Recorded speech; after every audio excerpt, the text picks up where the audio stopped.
Gue lagi duduk sendirian dong, minum. Kok ada cewek ngeliatin gua gitu. Cewek ngeliatin gua, deket-deketin. Deg-degan dong, gue masih SMA dong.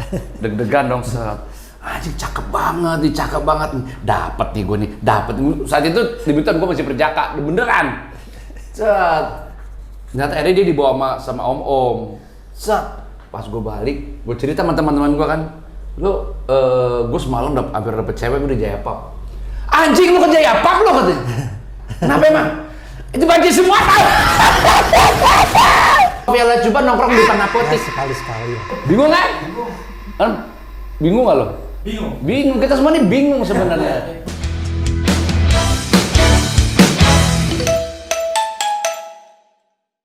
Yo, balik lagi bersama dengan saya Sandi Pasben. Ada ngobrol asik. Yang udah asik kita bikin tambah asik, yang belum asik kita asikin aja. Dan kali ini saya masih menggunakan produk UMKM. Ini adalah kaos dalam negeri saya. Kenapa saya pakai kaos Godbless? Karena tanggal 10 November mereka akan konser besar 50 tahun. Ini 48 ya guys. Ini ke 48 dan sekarang 50 tahun. Jadi kenapa juga saya support Godbless, karena Yan Antono kita tahu sebagai pencipta lagu Rumah Kita, banyak dipakai oleh kita XVG, Extravaganza buat acara-acara kita juga. Jadi kita support dan Mas Yan Antono dan teman-teman Godbless sangat support dengan Pak Ganjar dan juga Pak Mahfud MD. Dan kali ini saya kedatangan tamu lagi, musisi lagi, ada Edo Widis. Edo Widis ini adalah sahabat lama saya karena seangkatan lah bisa dibilang ya. UCAM tahun 93, Voodoo tahun berapa? 9 rilis album pertama? Rilis 94 awal. Voodoo. Dan kalau kalian ingat obrolan saya bersama dengan Once Mekel, Edo ini adalah teman mainnya di Apotek Retak, bener nggak sih? Kalian geng Apotek Retak, bener? Ya sejak tahun berapa? 89-an. Iya kan? Gue Once nongkrong setiap malam minggu. Iya kan, dia di Apotek Retak. Gue pengen tahu dong, karena gini, banyak orang yang pada saat gue sebutin Apotek Retak mereka, hah? Emang ada gitu tongkrongan Apotek Retak di Jakarta saat itu? Karena orang tahunya saat itu adalah tempat nongkrong itu kalau nggak potlot, rumah gua kandang monyet gitu. Sebenarnya Apotek Retak itu cuma sekedar lo datang ngobrol udah bubar gitu. Kalau sebenarnya kalau kayak potlot kan datang, lo nginep, berkegiatan lah di situ ya. Apa sih Apotek Retak tuh? Apotek Retak itu parkiran apotek, ada parkirannya di perempatan Fatmawati. Kita setiap malam minggu jam 9-an pada kumpul, 8-9 pulangnya jam pagi. Boleh sama Apotek Retaknya?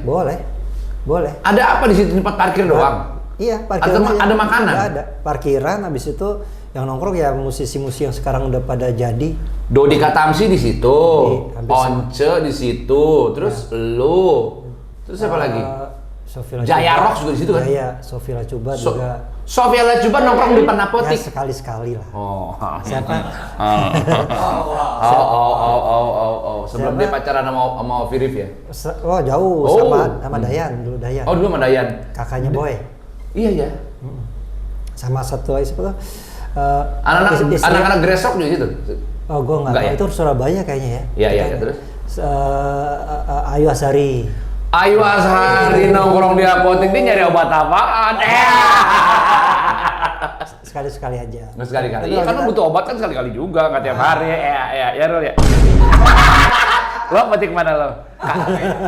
Kawi lo ya? Gua tahu lo. Oh, di Biak anjing ya, nyari murah lo. Daftar gesma dicari terus. Siapa lagi?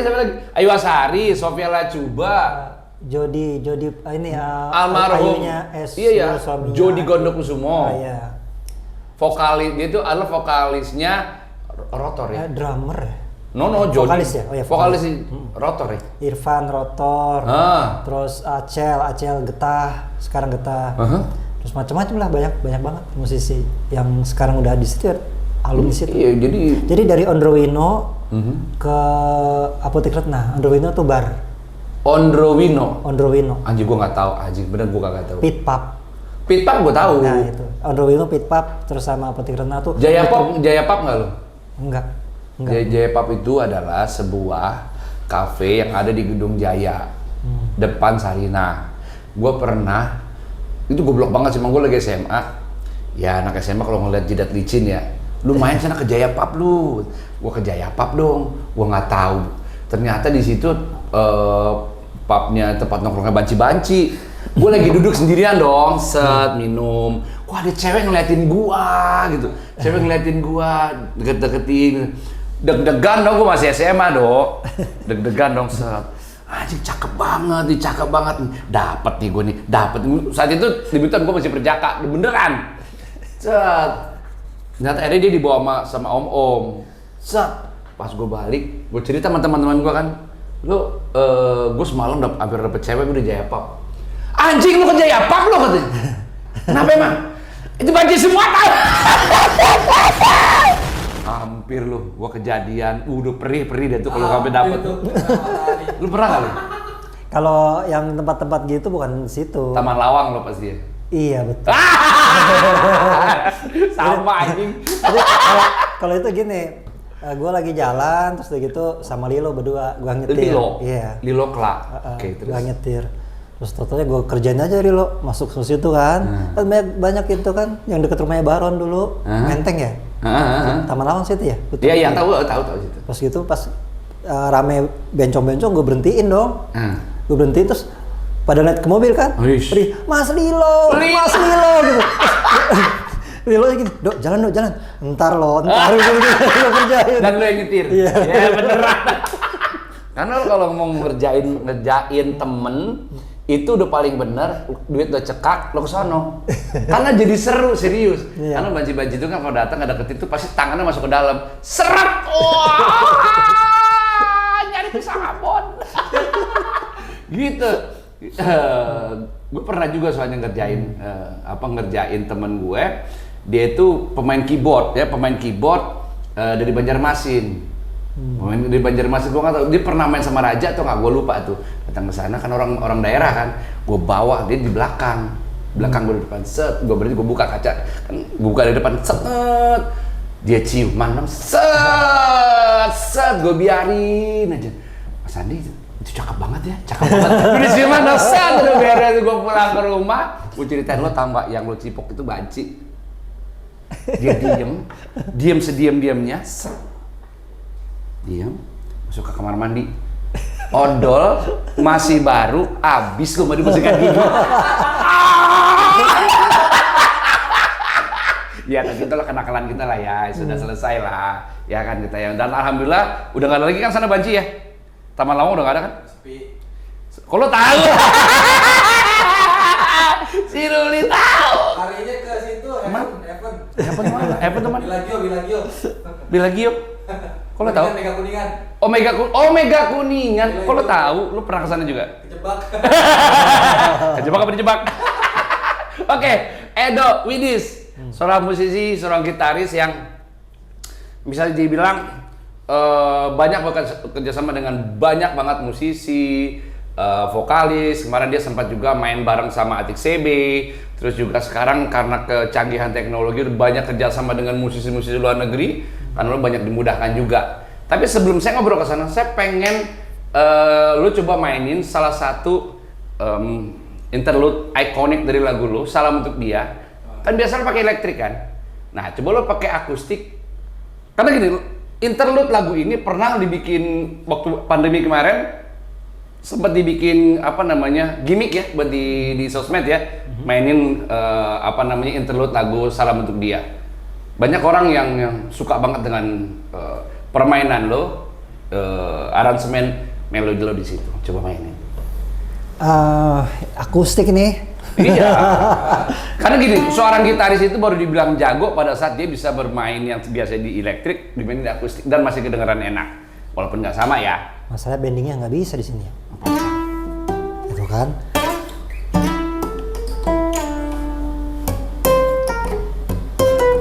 Oke, sekarang gue suruh kita putar dulu ya. Ini dia lagu Salam Untuk Dia. Ini interlude-nya.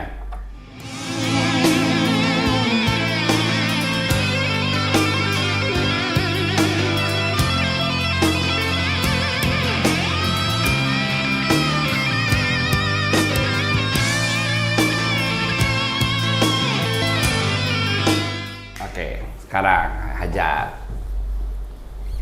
Bingung cara bendingnya. Tembak aja tembak. Taruh licin. Salah. Salah. Dok, tapi gini dok. Enggak, tapi bener gak sih dok kalau gini? Lo kan hidup di era Van Halen, kemudian lo banyak apa ya? Banyak menggunakan teknik-teknik, kemudian peralatan yang dipakai sama Eddie. Kemudian Paul Gilbert juga menggunakan bor dan lain-lain lo. Akhirnya Edo Widis, lo banyak menggunakan alat itu juga. Tapi ada stigma negatif bahwa Edo itu nggak bisa main akustik, bisanya main elektrik doang. Nah, lo bisa bantah nggak itu? Basic gue sih klasik. Basicnya klasik? Iya. Jadi gue elektrik, gitar klasik, sama piano menjadi satu bareng les. Tapi gue megang, itu kelas 3 SD, tapi gue megang elektriknya kelas 5 SD. Jadi basic gue klasik, bangsa kayak yang... Tapi ada nggak sih lagu-lagu lo yang lagu voodoo, entah lagu opera yang menggunakan gitar akustik? Ada, salah satunya Hasrat Jiwa yang apa? Voodoo? Voodoo ada, terus sama yang Pink Coat juga ada. Jadi Hasrat Jiwa itu kayak gimana sih Pak? Kita pengen tahu. Ini sih cuma apa yang masa kayak chordnya lupa. Kalau gitu deh. Itu lagu lo bener? Iya. Kok lupa? Iya. Udah tua. Oh, sama kamu seperti Ruli yang terjebak. Taman Lawang pindah ke Bellaju, dia tahu loh. Anjing, jangan-jangan peresmian lo tahu juga lo, setan. Enggak, tapi gini, band pertama lu, setelah lu nongkrong di Apotik Ratna, band pertama lo apa sih? Yang industri ya? Hah? Industri. Oh, yang ngerekaman. Langsung voodoo. Voodoo lahir di situ. Kita pernah nggak sih ngeband sama Dodi itu, ingat nggak lagunya? Iya. Bandnya? Itu kan tahun 91, 89, 90, 91. Nah, 91 tuh voodoo lahir. Enggak, lu sama Dodi Katamsi pernah kan ngeband ya? Pernah, cuma tuh proyek. Iya, kita nggak sempat rekaman. Ingat, gue sendiri gue lupa nama bandnya itu. Warning bukan sih? Iya, Warning. Ada Iram kalau nggak salah. Iya. Pokoknya Dodi aja yang nyanyinya Dodi. Dan itu sempat direkam tapi belum ke label. Dan itu sampai sekarang gue cari itu kaset metal, inget nggak? Iya. Yang enggak ketemu sekarang. Oke, tahun 9 berapa? Voodoo? 91. 91 bikin bandnya 91, rilis albumnya 94 awal. 91 itu banyak main di Apotik Ratna. Di situ suka ada panggung-panggung belakang Apotik. Oh, jadi selain dari parkiran itu bisa ada panggung-panggung kecil suka dibikin. Di belakang Apotik kan perumahan. Bikin panggung di situ. Oh, nongkrong di Apotik, manggungnya di belakang. Iya. Panggung beneran, ngeband beneran. Iya. Ada tanah lapang kosong, ya dibikin di situ. Bikin panggung kayak 17-an gitu tuh. Iya. Sama sound system semua lengkap. Emang ada event atau kalian patungan? Kalau lagi ada aja. Oh, kalau lagi kan ada. Warga di situ kan suka bikin kalau ada 17 apa ya. Kita manggung aja, main anak-anak rock gitu gondrong-gondrong. Oh, karena lihat tuh ini anak-anak bagus-bagus nih, disuruh main. Oke, saat itu formasi pertama adalah Edo, Opi Danzo. Nggak, Dodi. Oh, Voodoo pertama Dodi Katamsi. Iya. Terus udah gitu Awan sama gue. Basisnya? Awan. Oke, sorry. Dodi Katamsi, Edo, Awan, siapa tadi? Yang belum gue sebut siapa ya? Siapa yang belum? Formasi pertama. Cuma bertiga. Karena waktu itu belum ada drummer. Oh, belum ada Osa. Yang formasi awalnya sebelumnya berempat, itu waktu kita masih SMA, ada drummer namanya Ari. Itu namanya masih NFL, belum Voodoo. Ari Rocks? Bukan, teman gue. Pas kita masuk kuliah pada mencar kan. Nah, Ari masuk ke Bandung, pindah ke Bandung. Baru gue bilang, kita jadiin namanya Voodoo aja. Nah, cari drummer. Lu yang ngusulin lo? Iya, cari drummer. Udah, cari jadi drummer. Jadi Edo, Dodi Katamsi, Awan, nyari drummer. Iya, barulah gue punya band namanya Pink Panther sama Irsaf. Apa nih Pink Panther apalagi nih setelah bikin band? Ada band yang narik gue. Oh, Voodoo jalan, Pink Panther narik lu. Iya. Terus Terus di situ gua ketemu Osa. Sini. Ini gado-gado buat siapa ini? Oh, Pak Edo, salah Pak Edo. Taruh sini. Ya. Pak Edo. Ini kita cinta produk lokal ya, UMKM. Jadi kita makan gado-gado karena kita support Palestina. Kita tidak makan makanan yang dibuat oleh produsen yang support Israel. Oke? Gado-gado. Karena murah juga. Lanjut dong. Lu Pink Panther akhirnya. Ya, terus ketemu Osa gitu di situ. Lu mau nggak ikut Osa band? itu drummer Pink Panther? Iya. Oh. Gua gitarisnya Pink Panther juga. Lu gitaris Pink Panther dan kemudian Pink Panther bikin album? Nggak tahu deh. Gue cuma main live aja sih. Nggak. Oh, lu nggak tahu?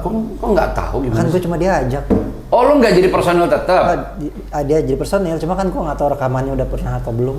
Waktu ada lu? Setahu gue nggak ada rekaman. Nggak ada ya. Dan kemudian akhirnya Osa lo tarik lah ke Voodoo. Katanya lu mau nggak ikut band gue Voodoo, gue gituin. Sama Osa, dan akhirnya Osa mau. Iya. Apa kadang-kadang sih ya target gue saat itu coba gimana caranya bisa drummer bisa main double drum. Double bass drum. Double pedal, karena era itu jagonya drummer adalah pada saat lu bisa main gitu double pedal. aja gue mau. Oke. Udah akhirnya jadi band album pertama itu. Tapi masih Dodi Katamsi?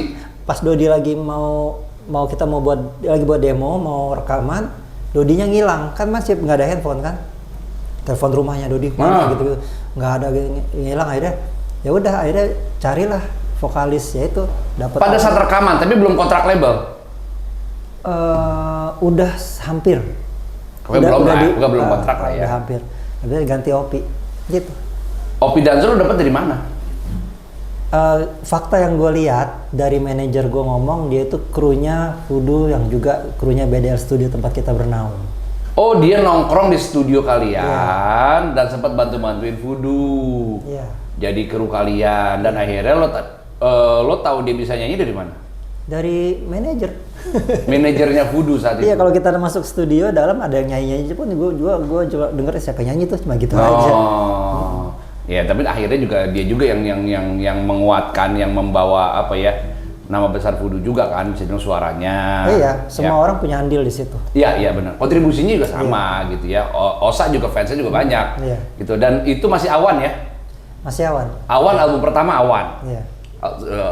Itu udah Salam Untuk Dia? Belum. Masih yang WOB album kedua. Itu WOB Salam tuh album kedua. Oh, album pertama apa single pertama? Katakan Kocok. Kocok. Lupa chordnya. Ini mesti minum gibolan ini gitaris nih. Lagu dia ini. Enggak, gini. Salam Untuk Dia itu katanya yang saat itu adalah yang bikin itu Osa, Opi sama Sigit itu manajer. Itu Salam Untuk Dia ya. Itu. Basicnya adalah Osa. Gue nggak tahu ngomong basicnya ya. Yang gue tahu mereka bertiga dan tersebutnya Osa, Opi, Sigit. Nah, gue ikutan di aransemennya. Termasuk biolanya gue panggil Henry Lamiri. Henry Lamiri, Juga akhirnya Henry Lamiri itu adalah pemain biolanya Arwana. Dan akhirnya pas lagi buat apa namanya? Master? Bukan apa? Cover, namanya cuma ada Osa Sungkar. Oh. Yang dua kok nggak ada. Nah, manajerku bilang udah nggak apa-apa. Nah, nggak apa-apa. Itu kesalahan awal yang akhirnya bermasalah. Yang fatal tuh akhirnya. Bermasalah dan Opi sempat gue tanya, kok kenapa nggak lu komplain aja gini? Sudahlah nggak apa-apa gitu. Tapi kan akhirnya kan jadinya sedikit bermasalah di royalti. Iya, karena kan yang tertulis ya. Itulah yang dianggap sah. Ya, walaupun sebenarnya di sini pun nggak sah sih Sen, karena yang sah itu di publisher. Nah, di publisher daftarnya di mana? Ya, justru itu Voodoo tuh nggak ada publisher saat itu. Iya. Terus sekarang udah didaftarin belum? Pada saat udah mau daftarin, Pak Ian Juwana mau nolongin gue di tahun sebelum COVID, anak-anak Voodoo bilang yang dulu nggak usah dok, ya udah. Keren kan? Itu duit loh. Ya. Karena bisa dibilang ini loh. Kan gue udah bilang sama mereka yang anak-anak Voodoo yang dulu nggak usah dok, ya udah Pak Ian, gue bilang Pak Ian nggak usah, Pak Ian katanya nggak usah. Dok mendingan pakai KTP lu, abis itu kalau uangnya jatuh ke lu nanti bagiin ke anak yang lama. Nggak Pak, saya takut disebut ngambil uang. Gue bilang hak gitu. Orang lain. Karena apa yang gue omongin cenderung fakta. Tapi iya benar. Ini jadi gini, memang era 90-an sampai ke 2000-an sebenarnya banyak orang Indonesia terutama sih permisif sebenarnya. Jadi udahlah kalau uangnya kecil. Kalau uangnya gede, anjing itu hak gua itu. Karena gini, salam untuk dia nggak bisa dilepaskan dari nama besarnya voodoo kan. Lo ngomong voodoo, salam untuk dia. WOB dan lain-lain itu hanya bisa dibilang hanya diketahui oleh fans fanatik. Iya kan, die hard fans lah, mereka suka musik-musik progresif kalian dari yang itu loh. Tapi kalau ngomongin soal fans umum, ya salam untuk dia. Harus diakuin itu. Dan itu pun nggak kalian jadiin penghasil uang buat kalian, itu buat gue sih aneh loh. Gue ditolak itu ya udah. Pak Ian juga bilang, oh ya udah nggak apa-apa deh. Ya udah Pak, nggak usah. Gue bilang gitu aja. Kan gue ditolak sebelum COVID loh. Karena kan 5 tahun. 3 tahun 4 tahun lalu berarti itu Pak Ian nawarin gue. 3 tahun 4 tahun kan 3 tahun ya. Oh iya. Itu di situ. Dan sekarang lo nggak ada usaha apapun untuk ngapain? Nggak usah, dari disuruh nggak boleh, ya udah. Nah kalau dari lagu-lagu yang lain gimana? Karena kan lagu yang lain juga bisa jadi penghasil uang buat lo juga. Lagu-lagu yang berhubungan yang gue gitu ya, gue akan publisherin. Akan lo publisher.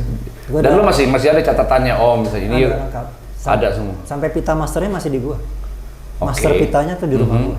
Kayak misalnya kalimat yang ini Opi, kalimat yang ini lengkap. Osa, masih ada lengkap semua. Itu dia. Ini kadang-kadang suka orang-orang tuh suka suka nggak peduli atau nggak merhatiin bahwa udah gimana ntar aja deh. Tapi akhirnya pada saat lu udah terutama pandemi kemarin di mana kita susah cari uang, aduh dari mana lagi peluang gue ya.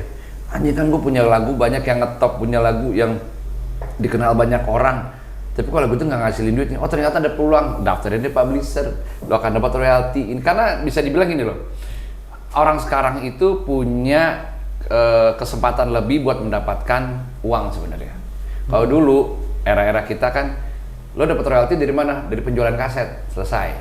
Itu pun nggak segitu, harusnya lebih tinggi kan? Iya kan. Nah, sementara kalau sekarang kan dari jualan full track, dari jualan CD atau apa gitu ya. Kemudian kita dari YouTube dapat, kita kemudian dari kan lagu Salam Untuk Dia misalnya lo bikin 10 version, misalnya ada akustik, ada yang misalnya cuma akapela doang, itu semua bisa menghasilkan uang semua kan gitu. Sementara kalau dulu satu kaset udah itu aja udah. Bener nggak? Sekarang kesempatan buat dapetin uang buat monetize kan lebih gede sebenarnya. Dan kalau lo sendiri ini lo bilang barusan bahwa lo bakal mendaftarkan semua lagu yang memang karya cipta lo, yang lo bisa daftarin di publisher, lo akan daftarin itu. Publisher mana yang lo akan daftarin? Gue banyak tanya dan juga banyak ditolong sama Ferdi Alamen. Jadi dia yang ngasih gambaran ke gue. Karena gue udah nyoba berapa tempat gitu ya, kayak kurang asik. Gue bilang, Fer, gue bisa nggak tempat yang lo? Oh bisa, nanti gue urusin. Malah sekarang kan ada kesempatan bahwa tidak eksklusif, misalnya, lo punya ada 10 materi nih, 2 di publisher ini, 2 di publisher ini, 2 di publisher ini. Karena mereka tinggal kasih penawaran aja. Gue bisa ngasih lo persentase lebih besar di sini. Udah. Menurut gue sih lebih fair ya. Gitu. Karena kan karya cipta lo, ide lo itu kan mahal. Itu harus diapresiasi dengan baik. Dan keuntungan ekonominya harus lo dapetin. Karena itu kan warisan buat anak-anak lo. Ya kan? Gitu. Voodoo akhirnya berapa album sih? 5 sampai sekarang single. Karena basicnya kalau menurut gue sekarang adalah mendingan kita bikin single sampai akhirnya 10 single baru jadiin album. Kalau dulu kan banyak album jadi the best. Iya. Kalau sekarang kebalik, single jadi album. Kalau dulu tuh bisa dibilang zaman kaset, lagu jagoannya adalah nomor 1 di set A, nomor terakhir di set B. Karena orang tinggal balik doang, bener nggak? Kalau sekarang nggak, gitu. Jadi orang bikin single, jadiin. Karena sebenarnya menurut gue sih bagus-bagus aja. Kenapa? Karena setiap lagu punya kesempatan yang sama buat dipromosin kan. Kalau dulu nggak lagu ganjelan doang, misalnya zaman dulu. Ya gitu. Nah. Dan lu sendiri pergantian personil itu 5 album ya? Ateng masuk juga kan? Bolak-balik semuanya. Jadi gue punya bikin voodoo, bikin opera band kan. Nah itu dia. Waktu bikin opera itu justru lebih seru. Gue bikin opera sih ibaratnya Gong 2000, God Bless ada Gong 2000, ada voodoo, ada opera kan. Ibaratnya ya gue yang negosiasi ke label untuk gue punya band opera, mau nggak? Mereka mau, ya udah. Pas lagi Ateng itu pernah di voodoo kan? Iya, justru itu kebolak-balik. Kalau yang pertama Awan digantiin Ateng, di opera Ateng digantiin Awan. Oke. Kebolak-balik gitu loh. Jadi gini guys, saya itu ditawarin sama mereka buat masuk ke opera saat itu. Dan saat itulah akhirnya gue pernah ada di 3 band sekaligus. Gue ada di Pas Band, gue masih ada di UCamp, dan gue juga personilnya opera. Jadi album pertama opera itu adalah gue main. Iya. Pada saat bikin album rekaman semua selesai, Dok kita nongkrong yuk, kemana, ke Gultik gitu. Oke, kita nongkrong dong, diajak Sandy. Pas nongkrong makan, kenapa? Gue kayaknya mau keluar di opera, Black. Besok kita bikin klip, gue bilang gitu. Dan akhirnya bikin masuk klip, Pas Band. drummernya Denny AJD. Iya. Jadi satu album itu isinya Sandy, cuma klipnya Denny AJD. Denny AJD. Iya. Jadi kalau obrolan di studio sih sebenarnya dulu opera itu adalah format industrinya dari Voodoo lah bisa dibilang ya. Lo bisa lebih bikin lagu-lagu yang populer gitu ya. Nggak rumit. Pas Denny masuk dirumitin lagi. Dirumitin lagi Denny AJD gue timpal. Ya makanya sekarang Denny gue tarik ke Voodoo biar tambah rumit. Hidup udah susah, jangan dibikin tambah susah. Soalnya Voodoo berpikirnya, kalau gue ya, sebagai pendiri Voodoo gue mikir gini, gue pingin bikin band yang gak laku. Saat itu pikiran gue gitu. Yang idealis ya bisa, gue banget lah ya. Tapi karena si label minta lagu slow, pas setiap album ada lagu slow. Ya itu kurangnya label kan. Jadi ya yang dilihat TV kan, oh lagu ini Mr. Big, Extreme, Voodoo tuh lagunya kayak pop kan. Tapi begitu tau beli kasetnya, wah hancur. Jadi kayak gitu. Ya kan kayak Mr. Big lagu-lagu Addicted to That Rush dan lain-lain, tapi tetapnya yang ngetop More Than Words. Kok More Than Words, Wild World, ya kan? Kayak gitu-gitu. Oke. Kemudian lu kalau dilihat dari kegiatan lo di Instagram, lo sempat main di luar negeri, di Turki, di Uzbekistan. Itu program apa sih? Kadang ada Kemendikbud. Ya urusan Diknas Kemendikbud itulah kira-kira. Tapi kan programnya macam-macam, ada yang band. Main gitar? Ya gitar, kadang gitar kayu, kadang-kadang juga kayak kemarin gue bawanya keyboard sama keyboardis semua cewek-cewek. Oh gitu. Kirana. Itu lo bawa. Yang bikin lo mau berangkat ke Uzbekistan itu apa, acaranya atau ada embel nama besar Uzbekistan di situ? Maksudnya di sana memang ada. Apaan nih, gimana nih? Gue nggak ngerti nih. Enggak. Jadi kalau anak-anak band nggak mau Uzbekistan. Oh, pikirannya. Bukan panggungnya, tapi acaranya. Sesuai dengan harapan sih negara Uzbekistan di kepala lu dengan realitanya? Iya. Beneran. Beneran? Di situ sama Turki sama aja. Sama aja, putih-putih, terus budayanya kuat. Iya. Iya. Dan orang Indonesia lumayan banyak di sana? Enggak. Banyak apa enggak? Orang Indonesia lumayan banyak di sana. Nggak tahu deh, gue nggak riset. Oh, lumayan riset. Nggak tahu. Karena Edo lumayan banyak juga orang-orang asli sana, sama dia diajakin ngobrol, dimasukin ke Instagram gitu ya. Oh iya. Tapi kan gue nggak tahu tuh berapa persentasenya. Oke, jadi Edo ini adalah tim tim kesenian dari Kemendikbud lah bisa dibilang ya. Ya, gue sama Elsa Sigar kan di situ di Kemendikbud. Oke. Jadinya ya ngajuin ke sana. Dan lu sempat bikin project sama Bumblefoot. Nah, gitarisnya Guns ya? Ex Guns N' Roses, mantan. Ex-nya Guns N' Roses, penggantinya Slash ya bisa dibilang. Yeah. Itu prosesnya gimana sih? Ya pertama sih gara-gara gue ketemu sama di sini? Derek Serenian awalnya. Gue lagi di kolam renang ketemu. Oh, Bumblefoot itu pernah klinik di sini kan? Oh, bukan Bumblefootnya, justru Derek Serenian. Derek Sereniannya? Sebelumnya gue sering ketemu Bumblefoot tapi nggak ada urusan omongan macem-macem. Oke, sama Dereknya ya, lebih ya. Pas lagi suatu saat ada di kolam renang nih kayak si ini, oh Derek beneran. Udah ngomong-ngomong selesai. Terus pas pulang gue follow Instagramnya, terus dia terima kasih. Dia DM gue duluan.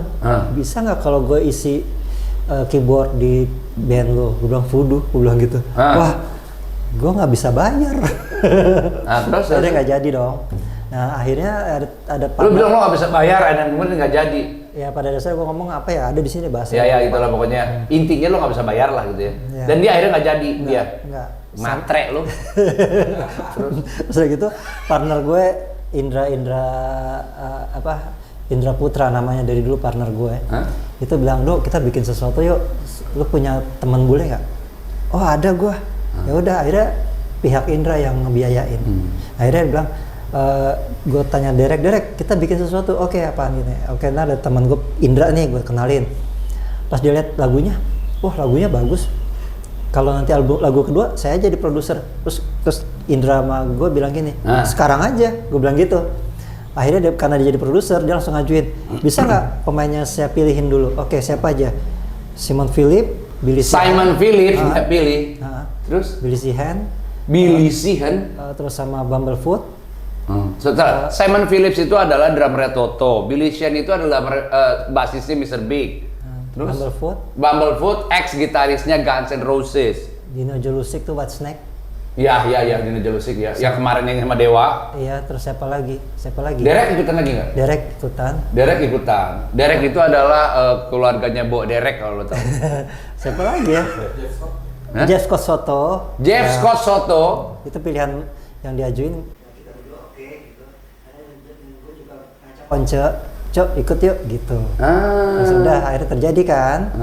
Nah pas sudah jadi, terus totonya lagu itu jadi lumayan belum banget jadi belum. Si Indra ngasih tau ke Dani. Ini Once ikutan ini, wah lagunya jelek kata Once gitu. Katanya Dani gitu. Terus? Pas di aransemen sama Derek, maksudnya di obrak-abrik dikit, jadi bagus. Nah terus habis itu, wah kok lu mau ngajak gue jadi gitu katanya si Indra ya. Terus Indra nanya, Dok, kalau gitu nanti Dewa ulang tahun kita kasih untuk Dewa aja. Oh ya, gue bilang gitu. Jadi Dewa yang sekarang ini kemarin sempat manggung sama Derek Sherinian, Jeff Scott Soto, terus juga siapa lagi? Vokalis satu lagi? Dino Jelusic itu linknya dari lu sebenarnya? Dari gua pribadi. Bukan dari siapa-siapa, kombinasi antara gua dan Indra. Indra ada punya ide yang spektakuler, gue ada link gitu. Dan gue kalau ditanya lo ada teman bule nggak, gue ada 2, Ron Jeremy sama Sia Carrera gue. Lu nggak tahu lo? Anjing lo nggak tahu lo, Bellagio lo tahu lo, mau Taman Lawang lo. Ya abis itu mereka berlanjut lah ke acara Dewa Live itu. Akhirnya begitu, Dok. Tapi gini lo. Perjalanan musik lu lumayan up and down, menarik sebenarnya. Dan tapi band utama lu adalah Voodoo ya? Iya. Band utama lu adalah Voodoo, dan kalau lo ngelihat sekarang ada Pink Coat juga. Pink Coat rekaman nggak sih? Rekaman cuma sama Pona berdua. Pink Coat hanya lu dan Joda Sapona. Rekaman, bikin single. Tapi kalau manggung bawain lagu Voodoo juga dong berarti? Cenderung kadang-kadang bawain lagu Voodoo juga. Nah, tapi kalau Voodoo sendiri sekarang gimana? Kadang-kadang kondisinya? Karena gini, di Voodoo yang sekarang tuh enak banget. Manggung nggak manggung kita tetap hidup. Karena? Ya kita udah jalan sendiri kan, udah punya kayak. Masih Osa kan? Udah nggak ya? Osa udah keluar nih ya, resmi ya? Denny AJD, Novi Rock, Arya Setiadi. Arya Setiadi yang ngebantuin si Godless sekarang. Jadi kita udah Voodoo manggung nggak manggung kita tetap bisa hidup gitu kan. Oke, karena masing-masing punya kegiatan masing-masing. Dan memang Voodoo itu hanya untuk membuat berkreativitas. Rumah lah bisa dibilang ya. Rumah lo untuk kalau suruh-suruhan lagi sama Voodoo jalan gitu ya. Iya. Kalau dibilang ya kita udah lagunya bagus atau enggak, atau ribet atau enggak, itu lo nggak peduli mau dibeli apa enggak lagu lo, ditonton apa enggak, lo nggak peduli, yang penting lo have fun aja di panggung. Karena itu adalah passion lo. Oke, Dok. Nah sekarang ini kan udah bulan November. Sekarang udah bulan November, Desember, udah 3 bulan lagi kita mau pencoblosan. Lo ada kekhawatiran nggak atau ada optimisme sendiri tentang perpolitikan Indonesia? Gue sih cuma ngeliat yang belakangan ini agak bingung sih. Ya ada yang sama, kalau soal bingung sama-sama bingung, betul pojokan bingung berdua yuk. Tiba-tiba lo bingung nggak lo? Bingung nggak? Bingung nggak lo? Bingung, kita semua nih bingung sebenarnya. Tiba-tiba ini masuk sana, anak masuk sini, anjing ini buset dari Indonesia. Terus tiba-tiba kok gini, kok gitu. Kalau gue perhatiin dulu sebelum pas lagi Jokowi tengah-tengah ya, yang tengah-tengah kita ke istana kan? Iya, sempat kita ke Istana Bogor. Terus kita ngadain acara juga gitu-gitu semuanya. Ya itu menurut gue pas lagi sampai sekarang Ganjar ya, kita bertanya hal yang sama juga kan. Ini musik mau dibawa kemana, bla bla bla gitu kan. Ya kita dukung itu, orangnya juga apa ya alam natural ya, apa polos ya, Ya, kalau gue lihat ya. nggak dibuat-buat lah ya. Dan gue ya suka di situ gitu. Ya, tapi tiba-tiba Oh, sekarang ini Ganjar nih, kita ngomong Ganjar nih. Tapi sekarang kalau tiba-tiba loh kok ada kayak gini, jadi nggak tahu deh gue. Nah. Kita lihat nanti. Nah, enggak, tapi kalau lo sendiri selain dari harapan lo tentang perbaikan, tentang hukumnya, tentang permusikan, itu apa lagi yang lo harapin? Karena kan kita nggak mau bisa ngomong tentang musik. Anak lo mau kuliah lo, anak lo kuliah, bini lo harus tetap belajar, lo mesti tetap beli bensin, kan banyak hal di dunia ini yang harus diperhatiin, bukan cuma sekedar musik doang. Maksudnya di luar musiknya gitu? Iya, di luar musik lo harapan lo apa nih tentang perpolitikan kita? Karena kita juga tahu semua kandidat punya janji, semua kandidat punya masa lalu, ya kan? Kita udah bisa lihat lah. Kalau mau tahu tentang ketiga kandidat, lo tinggal Google, lo tinggal cek di YouTube dan lain-lain, lo bisa kurang lebih tahu lah begini nih orangnya, begini nih busuk ini kayak gini lah. Nah. Ya kalau soal pendidikan nih kayaknya ya, pendidikan tuh ya lebih bagus lagi dalam arti mana gue juga nggak tahu ya. Nah. Kalau dulu kan ibaratnya Amerika luar negeri sama sini kan beda banget sistem pendidikannya. Ya. Nah, sekarang udah mulai bergeser ke sini karena orang sekarang juga ditanya mau jadi PNS nggak atau apa ASN ya? Udah nggak mau Udah ASN? nggak mau, cenderung mau jadi content creator atau apa udah kayak gitu kan.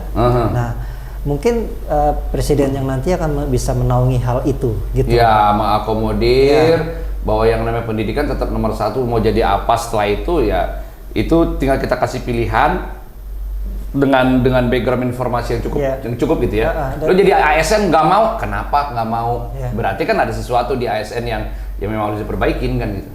Secara individu ada kemajuan dalam artian kalau ASN itu mungkin ada jaminan gitu loh. Jaminan pensiun, kesehatan, keluarga. Tapi kalau jadi konten kreator dan lain-lain jadi kayak apa namanya itu? Keren.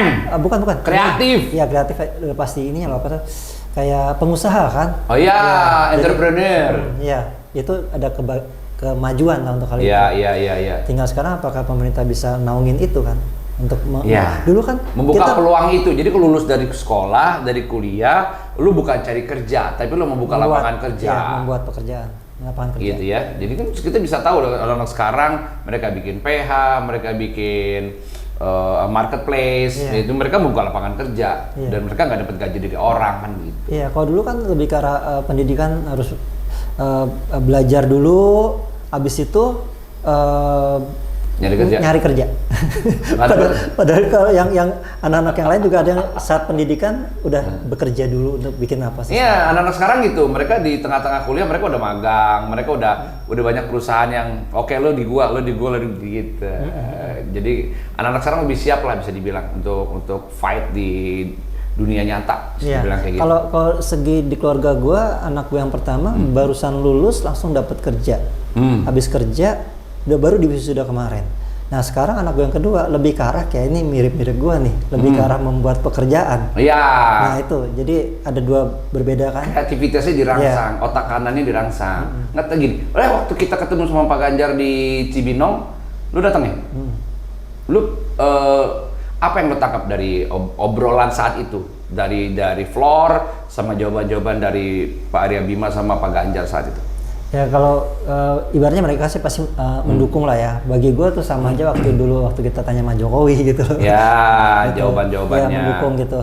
Tinggal sekarang kalau dilihat ya gue nonton apa sih di Lido nonton Korea konser Korea. Ya K-pop. Pak Ganjar dateng kan gitu kan, gue juga videoin ada Pak Ganjar gitu kan. Sama kayak Jokowi nonton Metallica dan lain-lain itu, Megadeth. Ya itu semoga itu benar-benar karena dia suka. Karena dia suka, karena pada saat dia suka, dia akan happy ngelihat ada kekurangan yang harus diperbaikin di situ. Iya, seperti itu. Kayak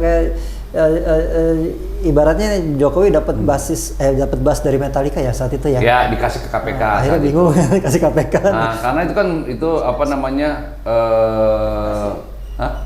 gratifikasi. Tapi secara pribadi kan dia juga bagi gue pingin itunya justru. Kalau orang yang nggak suka musik ya sekarang ini ya cuma formalitas. Padahal tuh itu dapat loh gitu. Iya benar. Tapi tetapnya secara hukum nggak boleh karena dia sebagai penyelenggara negara lu mendapatkan hadiah dari orang lain. Ya gitu konteksnya, karena kalau lu bukan presiden lu nggak akan dikasih kan gitu sebenarnya. Berarti ntar kalau turun presiden bisa ngambil bassnya. Kalau apa? Udah nggak jadi presiden bisa diambil masnya. Ya, kan dikasihnya pada saat jadi presiden. Iya. lagi diambil lagi. Hah? Oh, nggak bisa, udah di KPK udah nggak bisa. Itu udah dipakai sama Pak Firly Bahuri. Dia main sambil diperiksa. Oke, terus Dok, tapi lo sendiri apa yang bikin lo percaya dengan ucapannya Pak Ganjar saat itu? Gue bisa lihat orang yang tulus ikhlas ngomong apa dia dari dalam hati, bukan settingan. Makanya gue anti settingan.